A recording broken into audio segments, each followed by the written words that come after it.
So do you think pay yourself is a concept that works? And I should probably talk about what it is. It's essentially paying yourself, right? You take a percentage of your paycheck and it goes into a separate account and you don't see it and it goes towards goals. Do you think that's a good way for people to save?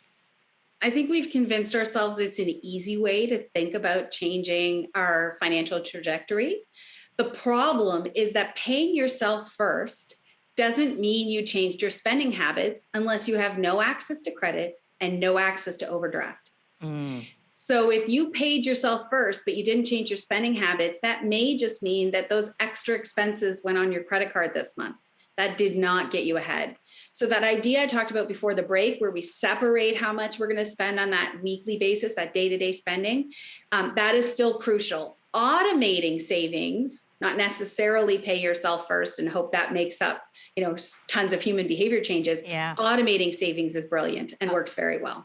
Okay. So you created tools or a software that helps people reduce their fear around managing their finances. I'm interested in knowing what sort of gap that you saw and that opportunity to fill that gap. Yeah, so we built education tools first for financial professionals because sadly, if we look into the financial services industry, it's no wonder we have a challenge with managing day-to-day spending. There's no education for financial professionals or tools for that matter to enable them to teach their clients anything other than traditional budgeting. And there isn't actually real tools for advisors to help with that. They just say stuff. So what we found is how could we expect differently? So we created the Certified CacheFlo Specialist program that financial professionals can take. And we built software along with it that supports that idea I was talking about earlier of physically separating our day-to-day spending. And in that case, the software actually prescribes a specific number for an individual. And then the advisor can help them put that money to work to pay themselves first next after they control spending. On the client end, we've built e-learning and an app because financial literacy efforts aren't really working well. And a lot of that has to do with if you learn information about money and then you don't know how to apply it to yourself, it's really difficult.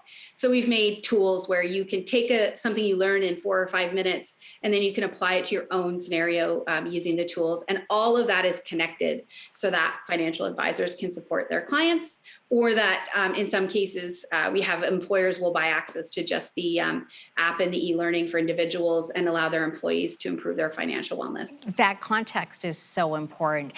I find it interesting that you're gearing this towards financial advisors because typically they're not focused on the cash part, are they? They're usually typically focused on the wealth building part. So what's the reception been?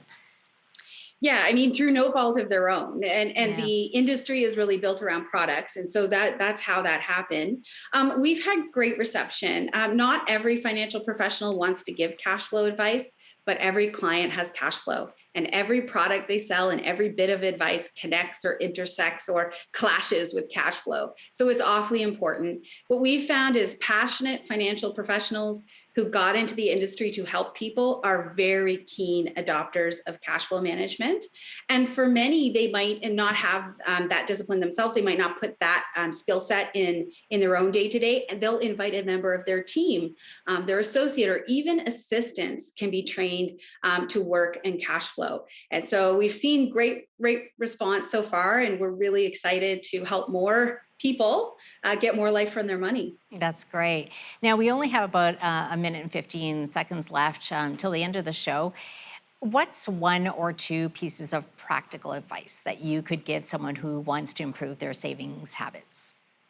Yeah, so that first tip I gave about physically separating our day-to-day, weekly would be the frequency that I would separate my day-to-day spending into a separate account because it's more likely to last. And then the other thing I would do is encourage you, if you read a blog or you see something that's a piece of financial information and you want to apply it to yourself, try to figure out a way immediately following reading that post about saving this or setting up an account and actually do something with it. So put it in your schedule, force yourself to do something. Just one little step at a time will make a huge difference.